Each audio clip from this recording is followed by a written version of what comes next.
movie Survivor. When I'm not busy trying to avoid massive superhero battles with people getting thrown through walls or dodging giant robots about to step on me, I'm listening to the Part-Time Fanboy podcast. Be sure to check out Part-Time Fanboy at parttimefanboy.com for somewhat weekly podcasts and reviews about various fanboy-related subjects. Also, be sure to like them on Facebook and follow them on Twitter. Do it now, because the Robopocalypse is coming!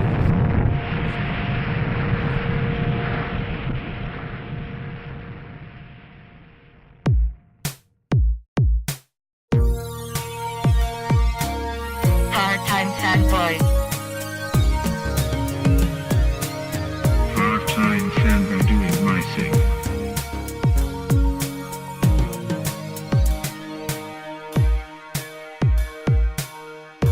Doing part-time. Doing part-time. Doing part-time. Doing part-time. Parttimefanboy.com. This is Part-Time Fanboy, and I am Kristian Horn, and I am here with Paul Edwards. Hello. And we were kind of talking about I guess it takes us back to the Captain America Winter Soldier movie, right?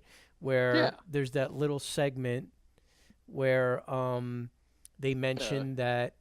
Yeah, they're talking about the Hydra threats, and they mention that Stephen Strange is on their watch list. Yeah, Stephen Strange is on their watch list, which of course got like all the nerds, including us, like kind of excited for the prospects of seeing an actual Doctor Strange movie.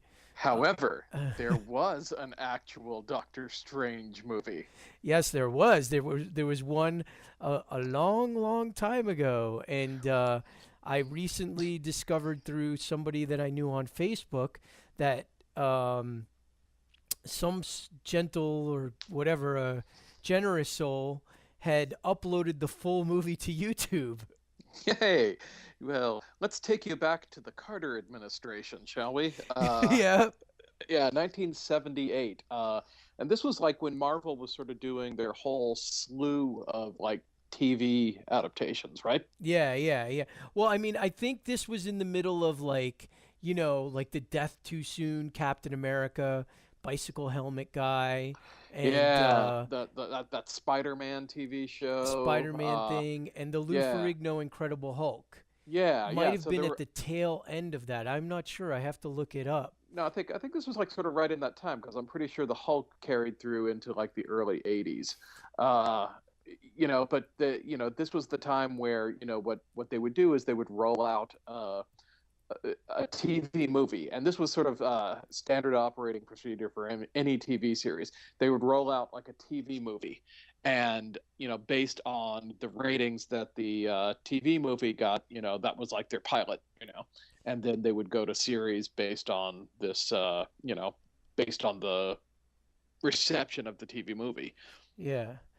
Do you was that the way things were just done back then? Do you think? I mean, I mean, TV was very different than the way it's been done since we've kind of like become aware of it. I mean, even in our mid to late 20s, like when we were, you were trying to, get into writing and me acting, and I think things were very different in the late 70s the way they did things, right? Yeah, absolutely. I mean, but like that would be, that was the way that things sort of worked. They had these like made for TV movies, and they were sort of big events. And, if they, just a whole slew of, TV series in the 70s got their start that way. BJ and the Bear was like a big, huge success. Yeah, it started off as a TV movie. It did really well, so they went to series on it.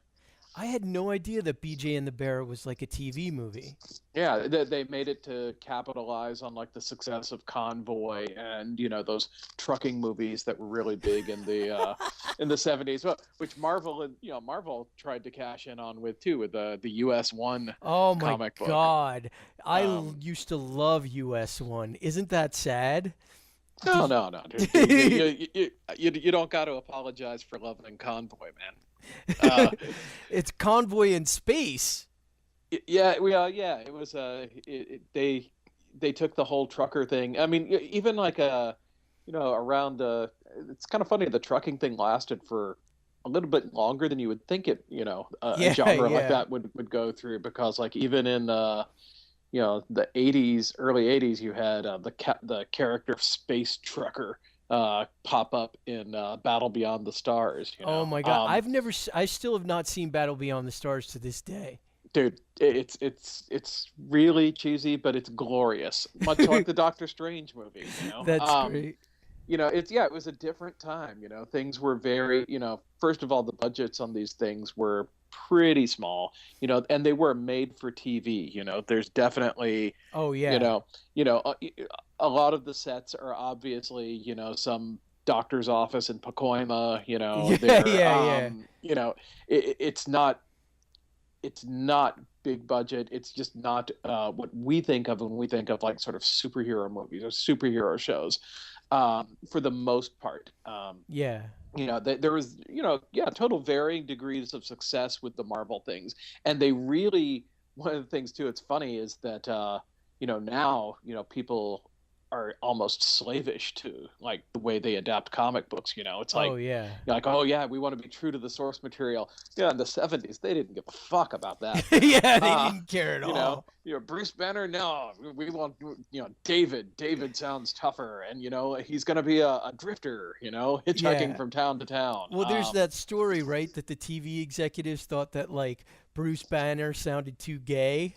And they like went to Stan. I mean, Bruce Banner sounded too gay, and then it was like, oh, we'll just change it to David. David Bruce Banner. It's so funny. But even the Captain America movie. Like the dude. I mean, the origin story on that like had absolutely nothing to do with the actual Captain America property, which, bringing us back to this Doctor Strange, I was actually really impressed with, on a super low budget, how much they sort of did stick with the character. What I mean?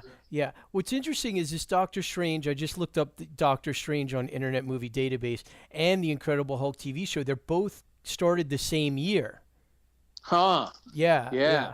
And I have to say that, well, if you can find it, I mean, it's easy to find. It's Doctor, but it's not like the word Doctor. It's just DR, period, and then Strange. And it's on YouTube. And the first thing that I have to say for anybody hunting this down, the quality on YouTube is horrible. Yeah, that transfer is pretty bad. Yeah, it's pretty bad. I mean, it didn't help that, approximately 2/3 of this movie, it was shot like in the dark. Yeah. It's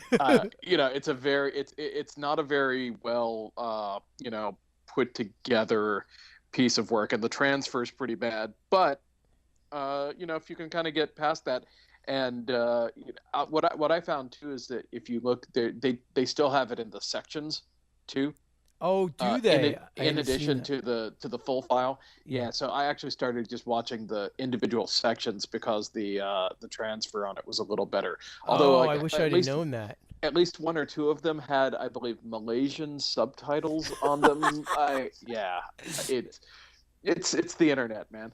But a funny story about the Doctor Strange thing is, apparently they put it up opposite Roots. This was on CBS. ABC aired Roots, and like that just destroyed everything else in the ratings. So there was no chance of this thing ever going to series. Yeah. Which is too bad, because quite honestly, watching the whole thing, I mean, like, look, it's not. It's not like Hill Street Blues or whatever. I mean, was around that time that was considered high. It's not Roots. No. But I thought it was really, really solid. Like comparing it to the other things at the time, I mean, I felt it kind of lived up to the spectrum of the like Lou Ferrigno, Bill Bixby Hulk.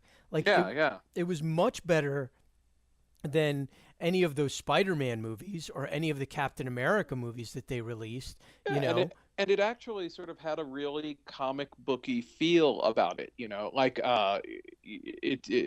they weren't necessarily trying to, that I don't know. It's like nowadays, of course, everything needs to be grounded and gritty and realistic, and like they weren't like that then, but at the same time, they had this like attitude of like, oh well, whenever Spider-Man puts on the suit, that's going to cost money, yeah, like he's going to be out crawling on a wall or something. So we can't really have him in the suit a lot of the time because like every time we do that costs us money. yeah.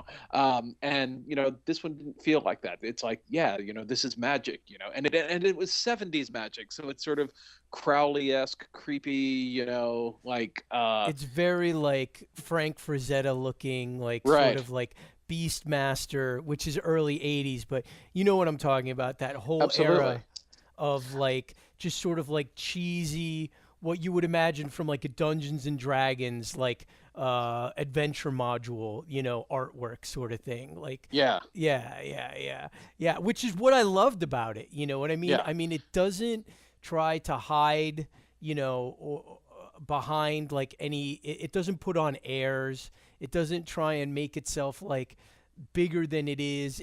And it definitely doesn't run away from what it was or what it wants to be. I mean, there's Yeah. changes made in the origin and stuff like that, but there's Yeah. nothing so shocking that, it's really weird. It seems to come from a time where, like, do you remember stuff like Automan or Oh like yeah, absolutely. Manimal, like where it was like when they made like a sci-fi show, they were just like, screw it, we're gonna make it sci-fi, and they didn't have to like take people out of costume, or you know what I'm saying, like they were Yeah. just going for it. Yeah. And this is a valiant effort. And and what's funny is like when I'm looking at most of the changes that happened in it, it was clearly made for budgetary reasons. Oh yeah. Like having, the ancient one instead of being, the master of magic, ensconced away in his thing in Tibet, he's what Mr. Lindmer from, New York City, Yeah.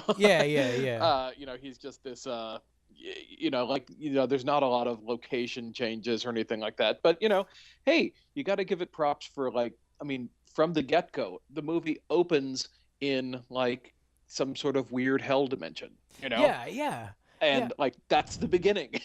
Well, I mean, the opening card is fantastic. There is a barrier that separates the known from the unknown. Beyond this threshold lies a battleground where I can't even read that, where forces of good and evil are in eternal conflict. Yeah. The fate of mankind hangs in the balance and awaits the outcome. I mean, come on, that just sets the tone. And the music is fantastic. It's like, where? Yeah. Oh, yeah. I read something, a review of it online today that they said that the music sounded like, John Carpenter-esque. It does. Actually, they said it was like John Carpenter playing a keyboard with his butt. But I think I think it's better than that. Yeah. And the thing that was cool about this movie too is I guess Stan Lee had a lot of input on this one. Oh, did he really? Yeah, he was like a consultant on this one, which he wasn't necessarily on some of the other stuff. So he had a little more input. So I think that a little more of the spirit of the comic was able to sort of shine through on this. Yeah. I mean, it's funny because like from the beginning, and you and I are both like horror fans. You know what I'm saying? And we're also kind of like cheesy 70s B movie fans. And the thing that I, when I, pulled it up full screen on my tablet, because that was really the only way I could watch it. I tried to connect it to the TV, but the quality, I mean, honestly, the highest resolution you can get on this thing is 240p. The full movie, which is really bad. But, it's like watching Legos. Yeah, I know, right? But, the thing that shocked me was that the tone is set from the beginning, and that they seem to be going for something like really creepy. And for television, for something to open up like that, like 1978 TV, which granted was probably more edgy than network TV is today, but still to have like something like set in with that music, and then like you said, open up in a hell dimension, and then and it's not like the Shazam thing, like when the Shazam Saturday morning TV show, like this is very kind of like dark, and it opens up with sexy Morgan Le Fay, yes, who is Jessica Walter. Jessica Walter looking like the hotness. Hello. I was like, who? At first, I didn't recognize her, and do you then know who she was talking to? No, who was she talking to? The voice of the demon was Ted Cassidy, who played Lurch and Bigfoot on the $6 Million Man. No way! That's awesome. But that wasn't a costume, was it? No, it was like sort of. It seemed like it was like almost like an animated. Stop motion. Hard to tell from the transfer, but yeah, it was like a little sort of cheap stop motion thing. Like really where they maybe just shot maybe like 10 or 15 seconds of this thing moving around, and then put a lot of mists and things around it and sort of replayed it. They kind of made the most of their budget, and that's impressive.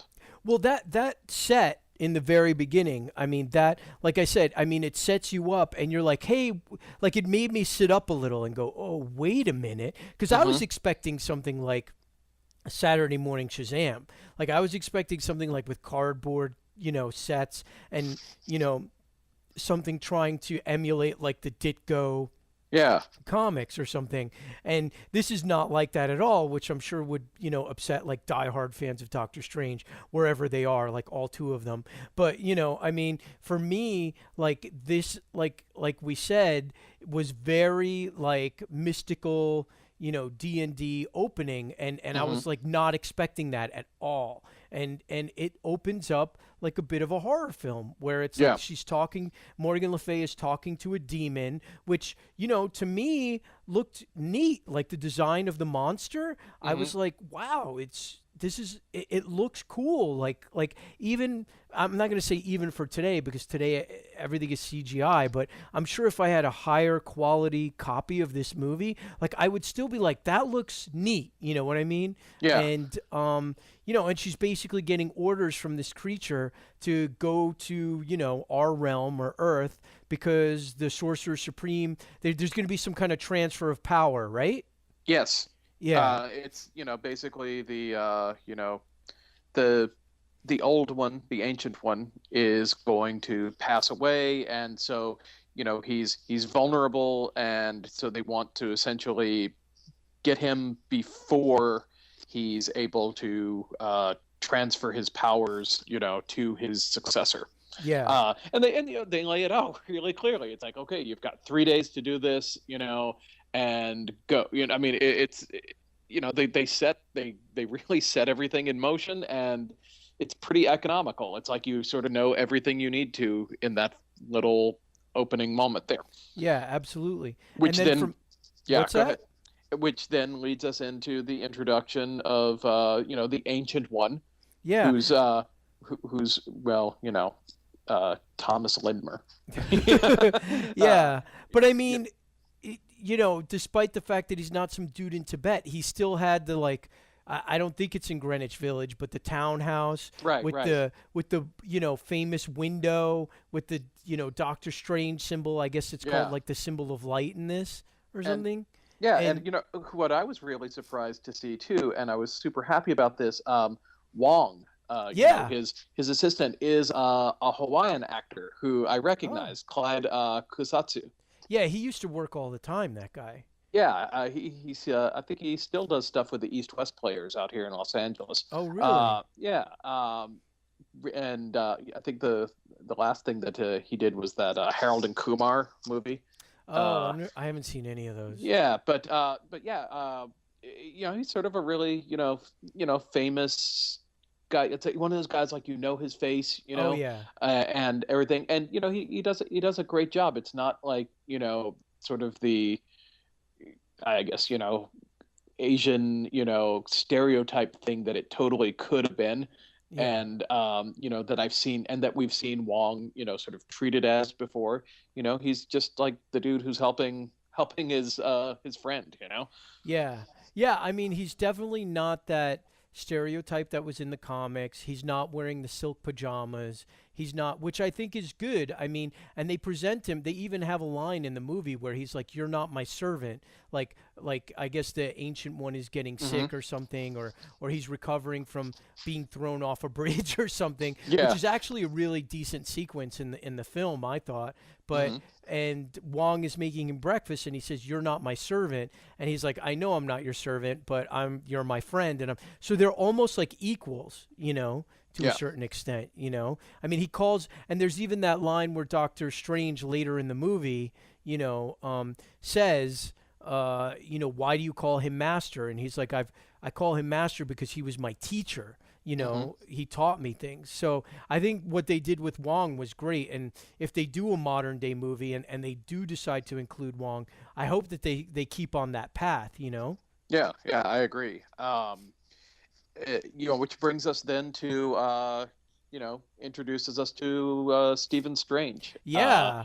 You know, and when he comes in, it's like, you know, it's a fabulous 70s moment, you know. It's totally. Well, are we talking about the moment where he's like totally hitting on the nurse?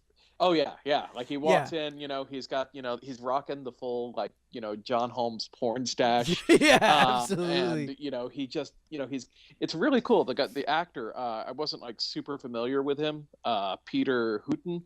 Yeah. You know, but he was in, you know, he's in a number of movies. He was worked in a lot. Orca, Inglorious Bastards, the original. Yeah. You know, he's just just a sort of a solid character actor, you know, who kind of comes in, and you know, they didn't, you know, it's one of the things that changed a little bit from the comic book, you know, where, you know, in the comic he's this, you know, very sort of arrogant surgeon who, you know, who has his hands damaged, and you know, he's humbled through this thing, you know.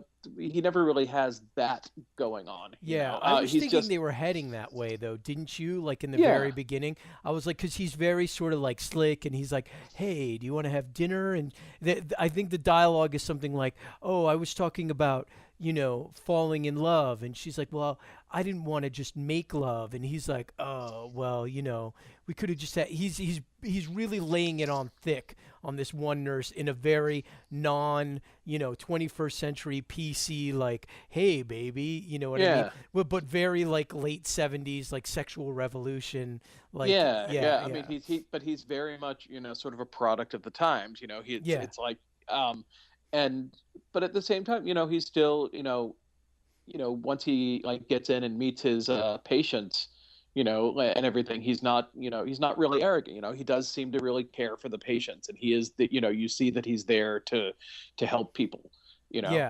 You know, even though he tells that lady, the first patient that he encounters, you know, he tells her to lay off the sauce. Yeah. You know, Well, like, she's got ulcers. So he's a psychiatrist, and he's treating her for ulcers, that's all wrong. And then somehow the cause of her ulcers is being caused because of her alcohol consumption. And he basically sets her up with a bed in the hospital for the night so that she doesn't have to go home and be tempted by the sauce. Or, And that favorite, you know, and again, that famous little, you know, "Come on, doc, you know, just give me something to get me through the night," you know. Wow, you know, it was really funny because they sort of do set him up as a doctor in sort of the most tenuous way possible. But, you know, again, like and this is like sort of a, you know, again, testament to this actor, you know. He just sort of goes with it, you know, and you just buy into it, you know. He's really effortless. Yeah. Well, the first thing I have to say is the physical casting on him was perfect. Yeah. Like it was like the dude almost walked straight out of the comic book. I mean, without the cape or whatever. He had a little bit of a, you know, his hair was a little bit fro-ish, you know what I mean, or whatever that perm thing that guys were doing in the 70s, you know, if it wasn't naturally curly or whatever. But I have to say that when I saw him in the crappy resolution video that I watched it on, I was like, that's it. Like, that's Doctor Strange. Like there was no doubt about it. Like, there was never, you know, like you see a lot of these, you know, Reb Brown, or even Bill Bixby or stuff like that, your brain has to sort of like adjust and be like, okay, like that's sort of the real life, version of what I'm looking at. But with this Doctor Strange, like the dude just like walked in and I was like, oh, that's Stephen Strange. Like I was not taken out. I was not in any minute, like any moment was I like, oh, I can't buy this guy as Doctor Strange. Like physically, he was it. You know what I'm saying? Yeah.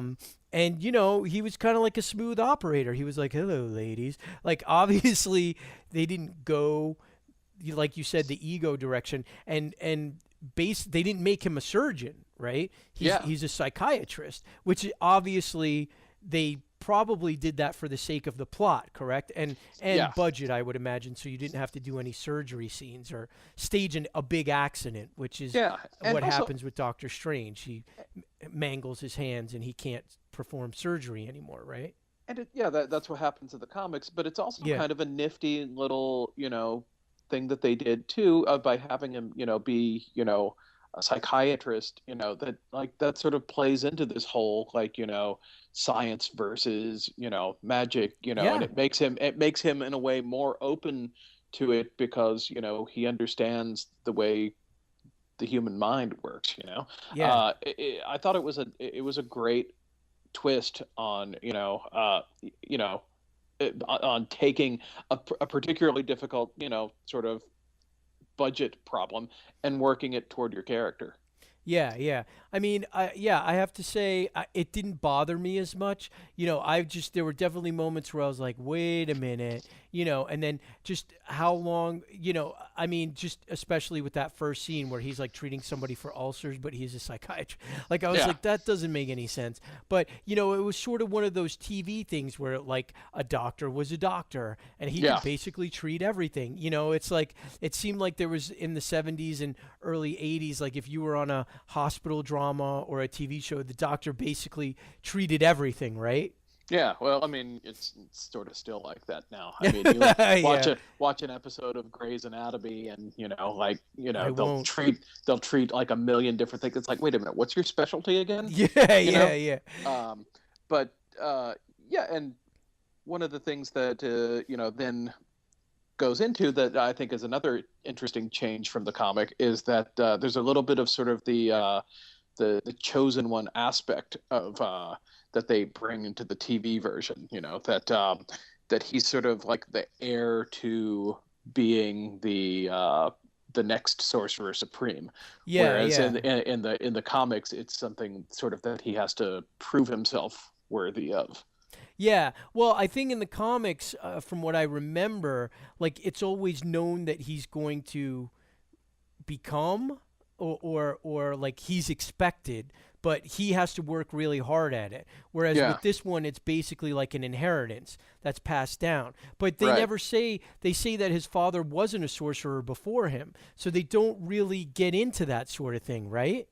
Yeah, it's just. It's like it's like he could have been, like his dad could have been, and but then he's passed down this like magical ring, that's sort of it's like a family heirloom, and that's the symbol of that you see on the window and everything. Yeah, well, and then from here we sort of get to the I think it's the introduction of Clea, who in the comics is Dormammu's daughter, right? She has white hair. Right. She's kind of like Doctor Strange's love interest. This is where they totally go like way off the page, which is fine. Like, that if it gone into series, maybe you could have explored something like that, with this woman. But I think is the next scene is the assault on the Ancient One, right? Let me see. Hold on. I'm just gonna. Yeah, it is. Because Morgan Le Fay possesses Clea. Yeah. Yeah, and then like shoves him off the bridge. Yeah, basically pushes him off a bridge, an overpass, and he like lands like right in the middle of traffic, and it looks like she killed him, and you're like, oh wow, they just totally took him out, Yeah. And then a couple of minutes go by. Like, I thought it was really good how long they waited. And then he just, like, stands up. And he's like, oh, I'm okay. And everyone around him is like, holy cow, how did you survive that? And he just kind of, like, gets up and walks away from the the accident or Yeah. whatever, what people thought was an accident. But this was a good way of sort of setting up how Clea gets to meet Doctor Strange, right? Hmm.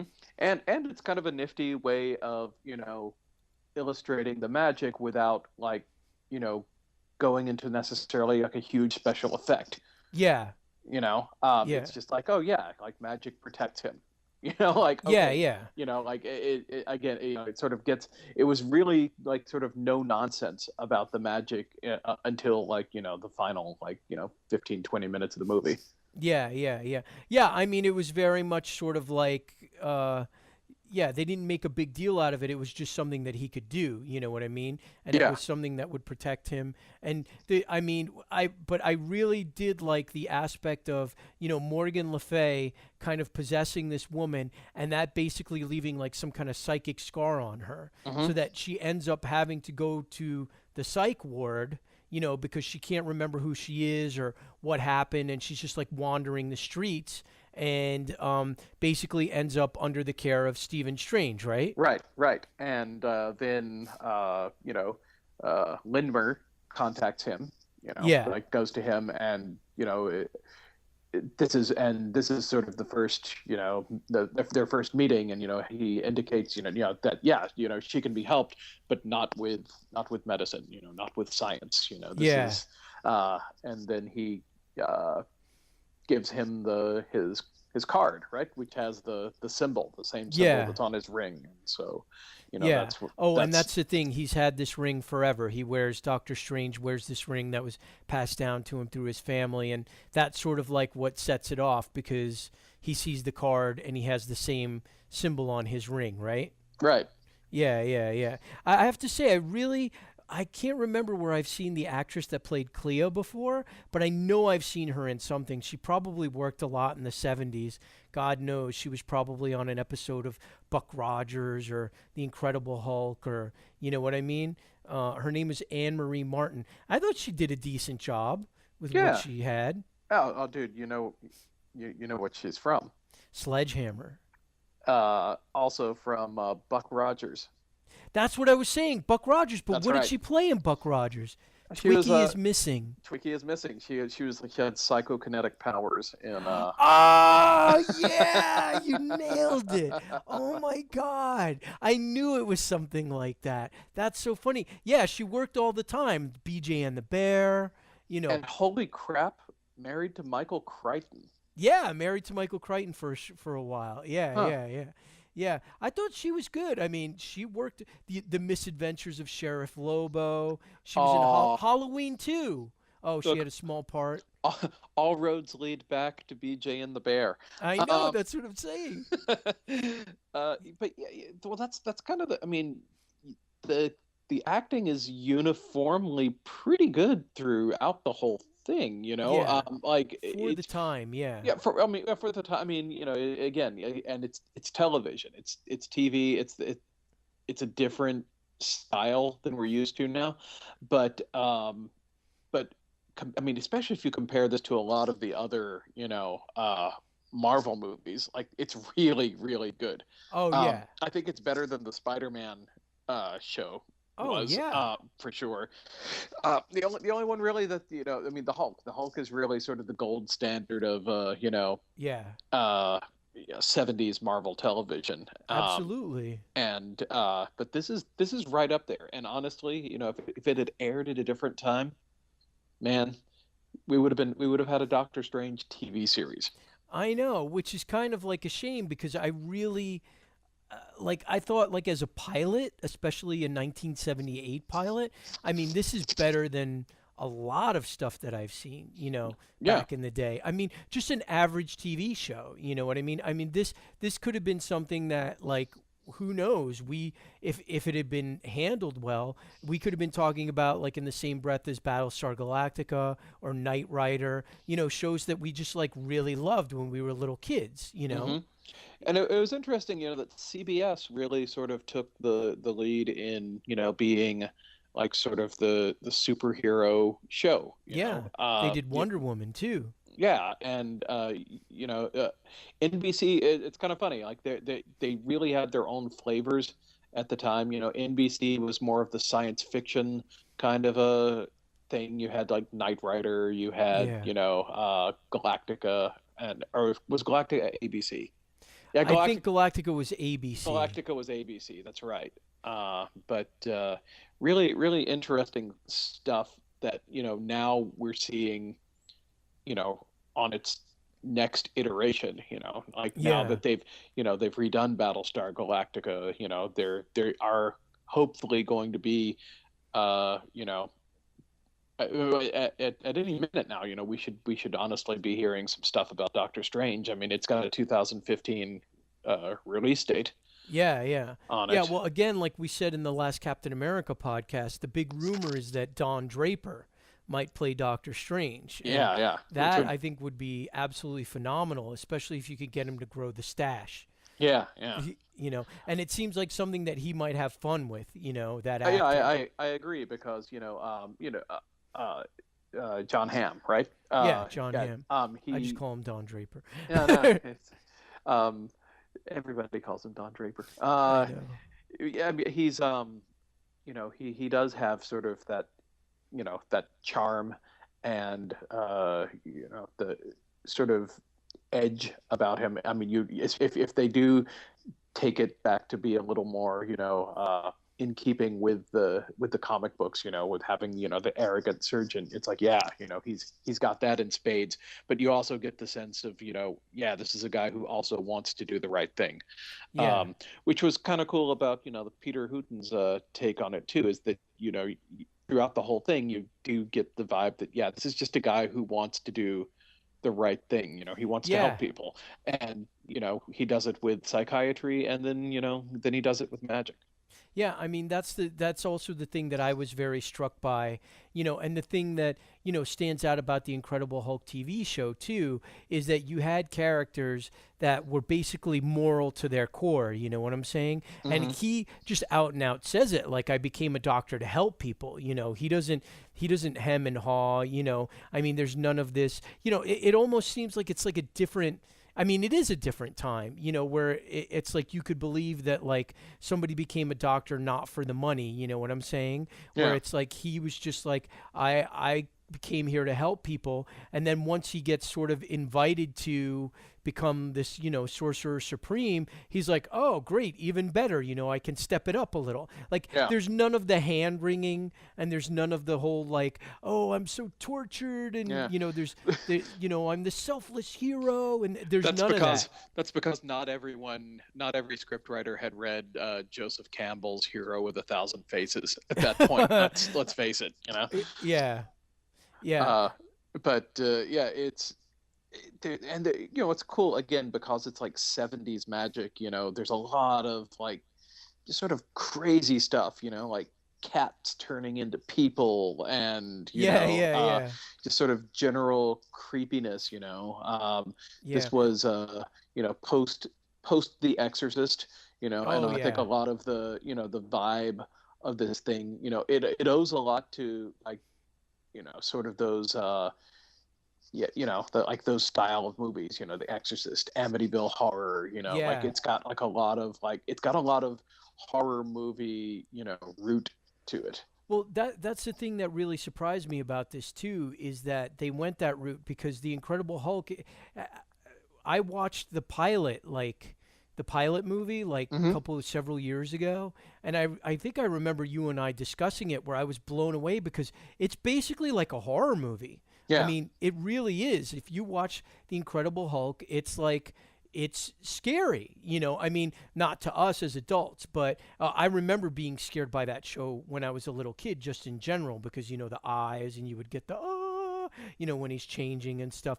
But if you watch that pilot, the structure is very much like a horror movie, like Metamorphosis, like what is happening to me, sort of like not altered states, that's maybe giving it a little too much credit, but you know what I'm saying? It's that sort of thing, like the werewolf, where it's like I'm becoming something other. And this Doctor Strange, when I started watching it, especially again from the opening sequence and a lot of the sequences that had that mood music, the John Carpenter butt music, that one reviewer said, like, I was like, dude, they're going for a horror horror vibe here. They're not going for some like goofy like Doug Henning, magic show shit. They want you to be like kind of creeped out. Yeah. Yeah, and that's what's kind of cool about, I think the Doctor Strange character is that he's the guy who stands between, the Earth and like just crazy shit.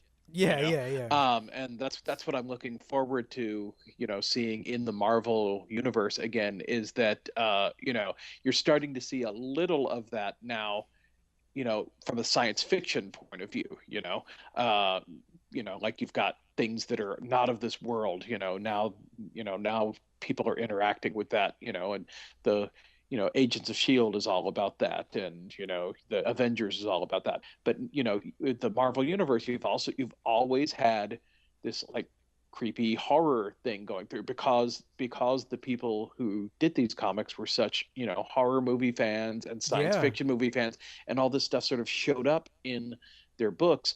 And the idea of like seeing sort of big screen Marvel horror stuff is just super exciting, because it's like, wow, if they can do a Doctor Strange movie, then God, maybe there's a Tomb of Dracula out there. You know what I mean? I would lose my mind. And maybe somebody could get their hands on Ghost Rider and do it right. Yeah. To like where it is, where it's like a scary movie, in addition to being a superhero movie, that you can do a superhero movie that's also a horror movie. That's what I like about the new Marvel approach in movies. It feels like sort of the way it was in the comics, like, okay, we're going to make a series of horror things, but they're hero comics, they have genres within just the superhero stuff. Yeah. And it's funny because, like, especially with this Doctor Strange movie, I mean, I could see myself as, 78, I would have been like 6 years old. Much like the Incredible Hulk show, I could see myself watching this and probably just, like, hiding under the covers, like, staring at it, like, a lot like my friend, I have a friend who's from the UK, and we talk about Doctor Who every once in a while, and he's like, yeah, when the Daleks came on, you used to hide behind the couch. You were like, they were scary. Like, they were supposed to be scary. You know what I mean? And that's definitely the thing that, as a little kid, very little kid, 6 years old, 7 years old, whatever, around the Incredible Hulk, I got freaked out, and this Doctor Strange thing, there were definitely sequences, especially, when the monster showed up, or Morgan Le Fay was like, trying to do some crazy magic stuff, that I think as a little kid, I think would kind of like freak me out. Yeah. And with that, they succeeded, and that's definitely the vibe they were going through for part of it. I mean, I definitely think like during the movie, there's this long lull in the middle, which they kind of explain in some dialogue with Morgan Le Fay and the creature, who's not named Dormammu or anything like that. I don't think they ever give him a name, but he's like, 3 times you had a chance to destroy him, and 3 times you failed me. And in kind of a ridiculous like little bit of dialogue, she basically reveals like, I'm a woman, I haven't had affection for hundreds of years. She's like, I feel something for the man. And it's look like, at that mustache. Yeah. It's like, oh yeah, Doctor Strange, bow chicka bow bow. She totally like reveals, and it's funny because it almost explains that lull, like where not a lot is happening, right? Yeah, because several times she sort of goes after him, but like she can kill him, but she just chooses not to, and it's just like, well, what's going on here? Him. It's because of it's because he's the man. He is the 1970s dude. I mean, you see this with with Knight Rider, with whatever. It's like, whoever was your lead, like they were just like sex on a stick, like they were just like what and that's the way the scripts were written then. It's like, why is she falling? Because it's in the script, and that's the way it always worked. Well, what about the line where he goes, because eventually he gets to know Clea, and he helps her a little bit, and then they decide they're going to go out on a date, and she is actually a psychology or psychiatry student. Or he's a psychiatrist. I might have said psychologist earlier in the show. No, Whatever. yeah, psychiatrist. Yeah. He's a shrink. Let's just put it that way. But like he shows up for the date and she's like, "Is there anything I can get you? Like a cold beer?" And he's like, "Well, I would really like a bath." And I was like, "Whoa, dude." I was like, "Slow down, Turbo. First date." And he's already like, "I'd really like to soak in the bath." And she's like, she kind of plays that off like, "Ah." Can you imagine going on a date? Like, well, I've been married for a long time, but going on a date and the first thing you say to the girl is like, "I'd really like a bath." Like that's just like that's some magical power that he didn't just get slapped in the face and thrown out into the hallway, Yeah. Again, it's the mustache. It's the mustache. So, I mean, eventually one thing leads to another, and he basically becomes the sorcerer, and there is a bit of a showdown in like the nether realm or the hell dimension, as you said, right? Yeah. I mean, that was what I think I was most surprised at, is that like, wow, they actually went there. Like they had, like astral projection and like all this crazy Ditko stuff from the comics. Like they actually went there, and yeah, the astral projection stuff was great. I loved that. How much did you love that? Like where he's just going through the tunnel and like flying, and you've got all the like weird psychedelic. That was great. I have to admit that I really enjoyed that. It's kind of funny. It's like, again, they really like, look, they knew what their budget was. It was low, but they really made it work, in the places that, where it was going to be important. Yeah. Yeah. And I don't get the impression that like anybody was half-assing this. It felt like they really wanted to take this, to series, Yeah. And I didn't always get that impression from like any of the other television movies and things in the 70s. Yeah, some of them were just like, oh yeah, they went to series, but they weren't even well thought out or anything. I mean, let's face it, Manimal, went to series on its name. Yeah, like, yeah, he's yeah, a man yeah, and he's an animal, it's Manimal. And yeah. like it clearly, they didn't think that one through. But Yeah. this one really was it's a real surprise, and I'm actually surprised that it doesn't get like sort of a little more recognition for for making the attempt anyway. Yeah, I mean, I don't even think a lot of people know this exists, to tell you the honest truth. I knew that they had made it, but I had never seen it. And, I go to a lot of conventions and, there's a lot of people selling like bootleg videos and stuff like that. And I've never come across a copy of it. And for somebody to just be like, "Hey, this is on, this is on YouTube," and for me to just be able to watch it like that, I mean, that's just fantastic, you know? I mean, that's the miracle of the internet. I mean, the quality could have been better, but I'm not going to complain. So, I mean, yeah, I do have to say that this is definitely one of the better, like, sort of old superhero things that I've seen. And I would watch it again, like with friends, like at a party or something, hang out, laugh, I would have no problem with that. But it's funny, like before we got to the final battle, we get to the scene where Stephen Strange kind of like almost lays down with Morgan Le Fay. Like she finally kind of gets her man, and is they're about to do the beast with two backs, and then like all of a sudden like there's like a glimmer of conscience or something. Like what is it that distracts him again? Because there's always that, like in old TV shows, like you're about to do it with the evil woman, and then something kicks in, and you're like, oh, wait a minute, And I was like, oh, he's just about to do it with the mom from Arrested Development. Come on, Yeah, it's it was the 70s, so like you like had that element there of like sort of danger and sexiness, but it was network television, so they had to immediately, it's like they would show you just enough to kind of hook you in, and then no, he's the hero, he has to so yeah, it is funny. It's really dated, but it's kind of cool dated. I think anybody who enjoys like 70s like entertainment at all would have a good time with this. Yeah, I mean, look, it's anybody who goes into this and is expecting, you got to look at it like everything else that was around on TV. And if you're comparing it to what was on TV at the time as far as adventure shows, they could have done a lot worse, and we've seen a lot they worse. have. Yeah, they have.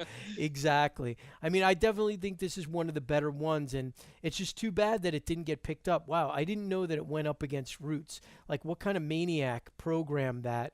I mean, how heartbreaking must it have been to just see them just get destroyed, against Roots, Yeah. I mean, it also sucks that they didn't try and do a second one, I mean, I wonder if, because I mean, we keep saying low budget, low budget, low budget, and it was definitely low budget, but for the time, I mean, I almost want to say that they probably did put a little bit of money into this. Well, yeah. I mean, it was like I said, Stan Lee, was involved, So, Yeah. I mean, Well, there that was doesn't mean much. well, He was involved in a lot of stuff, yeah, but there was. I'm sure that there was like some incentive for Marvel to do well, Yeah. with this, and Marvel. It's I'm pretty sure that there was probably some a decent everybody got paid and they took care of everything. I just I'm trying to say Well, it was here a quality production. it was a quality production, but what the budgets that they gave even for like sort of quality productions wasn't it wasn't anywhere close to what you see spent on anything now. But then what happened though is that they would have these giant miniseries like Roots and everything that these were equivalent to film on television. They hired the best people for this, and they really made an event. They tried to make it look better than average television. Sure. And Roots was sort of like one of the big ones. I remember growing up, the miniseries. I remember Roots. I remember Shogun. That was like a huge one. Like they would generally Thornbirds. Yeah, the Thornbirds. Yeah, anything that had Richard Chamberlain in it. Honestly, yeah. But I'm surprised they didn't get him to play Doctor Strange. Yeah. But yeah, they would have like generally, some large, thick, weighty book, and that they could then basically take over an entire week of television from everybody else. Yeah. And you don't necessarily see that kind of like commitment. Event and an event or commitment on television anymore. I think the closest you get to it now is something like Game of Thrones or True Detective, and that's not an every night thing, like the way they would block it out is that you would sit down and you would watch the story from beginning to end for an entire week. 1 week. Yeah, that's true. Good point. Wow. That's right. I remember. And I remember Shogun. And if you remember, those things were juggernauts, man. They would, there might as well have been nothing else on television at the time. Same with the Olympics, like literally, like when that was on, there was nothing else. I think that, who knows what is scattered, out there in YouTube land of things that aired opposite, Shogun or whatever, Well, that's the thing is I think that this should, we should track like crazy stuff down on YouTube and review it. Like I already see like lined up next to Doctor Strange, the Generation X TV pilot. There's like Space Raiders 1983. Yeah. I mean, we have our Part-Time Fanboy Film Club where we're trying to do the highfalutin stuff. Absolutely. But we should definitely we should go the lowbrow route too. And and God bless Marvel for for trying. You know what I mean? They really, even if they weren't always successful, like with the Captain America thing, it's like, man, they really did like give it a shot, they were and they've been trying for for so long, and it backed up, and it ended up sort of coming back to bite them, in terms of like who had the rights to the characters, and that's what ended up sort of taking their stuff out of the picture for so long. But yeah, and also just the legacy of bad filmmaking too. I yeah, mean, there was a lot of people that were just like, you know, you don't realize like how much a bad movie like that not only hurts a brand but can hurt a genre. You know what yeah, I'm saying? Because for so long, like superhero movies or superhero TV movies, because of stuff like not Doctor Strange, but Death Too Soon or the Spider-Man show, they were really looked down upon. yeah, yeah. Even the Adam West Batman, there was a time where that did not have respectability. Hmm. You know what I'm saying? Now we look back on it and we go, that was awesome. Yeah. But there was definitely a time when I was a teenager where teenagers were like, Adam West, that's stupid. Or even the George Reeve Superman. Hmm. So. But it is great that they've just kept plowing along and kept chugging along, and now it seems like they finally got it right. Yeah, and they're able to get people who are involved with it, who have like the love and the respect for it, that it's sort of deserved. And Yeah. that's one of the cool things about this Doctor Strange movie is I did get the feeling that like everybody who was on it, did have like a love and some sort of a respect for this comic. Yeah. Well, I mean, that's the thing. It's funny that you mentioned that because, I've watched, obviously episodes of the old Wonder Woman and like the Bionic Woman, the $6 Million Man. And the thing that I noticed, like both in the Bionic Woman and Wonder Woman, it felt like Linda Carter and Lindsay Wagner, it seemed like those two people on those shows were the only ones who were like really taking it seriously. It seemed like, especially on Wonder Woman, I got the feeling from a lot of supporting players or like guest stars, you would get the feeling that they're like, oh yeah, this is Wonder Woman. Especially like Lyle Wagner. For some reason, I definitely always got the feel that he was just feeling that he's just like coasting. But Linda Carter, like she was grounded, she was in it, and it's like, what else are you gonna do? I'm in this bustier, I'm in the Star Spangled. I might as well commit to it. This is my show. And to me, it seems like Linda Carter, Lindsay Wagner, Lee Majors, that they were very earnest in what they were doing. They were very committed to it. Where it seemed like much of the supporting cast sometimes on those shows wasn't like, oh, I'm down with this, And like you said, Doctor Strange, it feels like every actor, everyone that was in it, just saw it as a piece. That they could really kind of like sink their teeth into or do something with, within the confines. I mean, like, let's admit it, the technology now is so much different than it is just not even just special effects. I'm talking about camera setups and, editing and all that. So I really do feel like we've said before, that this was a production that they were trying to do a really good job with. It's just too bad that it got, tossed under the rug, Yeah.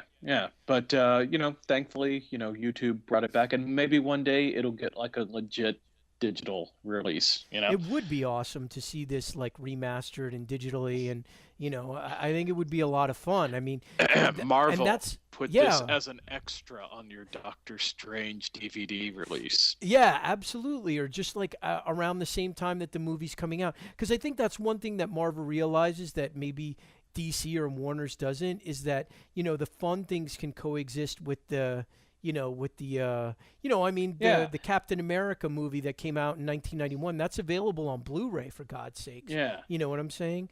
They're not trying to shut it down. They're not trying to hide it. Yeah. Well, it's kind of funny that, like, I mean, it's like we're comics fans. It's like we're used to series taking like different tones and everything when you get a different writing staff or art staff on board. Like we're used to sort of reboots or whatever already, Yeah.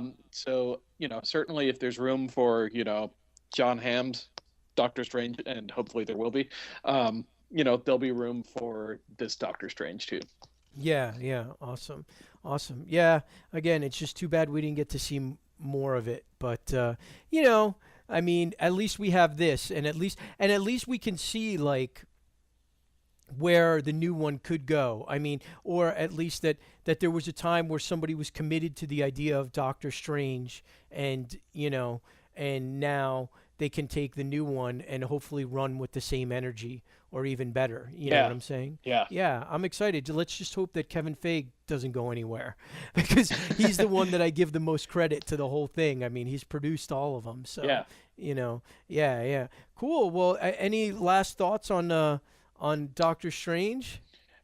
No, just that, I really dig this. And he's a character that, never has gotten, like the limelight in a big way. Yeah. He's definitely sort of a niche character, but Yeah. man, there's nothing else like him out there. And Yeah. if you get the chance, especially the stuff in the 70s from Ditko, just check that stuff out. Just the art on these things is beautiful, and the stories are so surreal, and they are just very psychedelic in like a good way. Yeah. Oh, I mean, this Doctor Strange stuff, especially from the 60s, is just crazy. You know what I mean? And it's worth checking out. And this movie, I mean, I'm obviously going to link to it on our site, but this movie is available on YouTube. And there's also an animated version that came out a couple of years ago. I want to say like 4 or 5 years ago. I saw that. It's not bad. It's pretty Yeah. good. Very,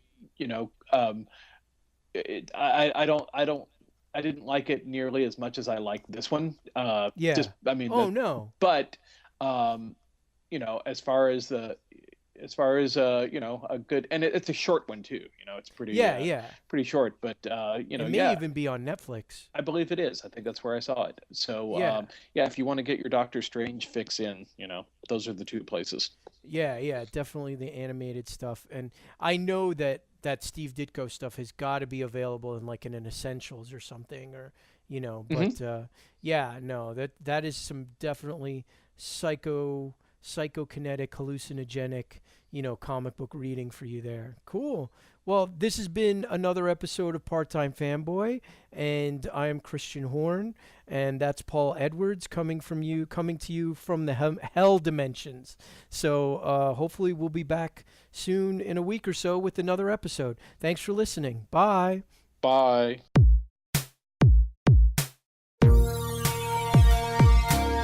Part-Time Fanboy. Part-Time Fanboy doing my thing.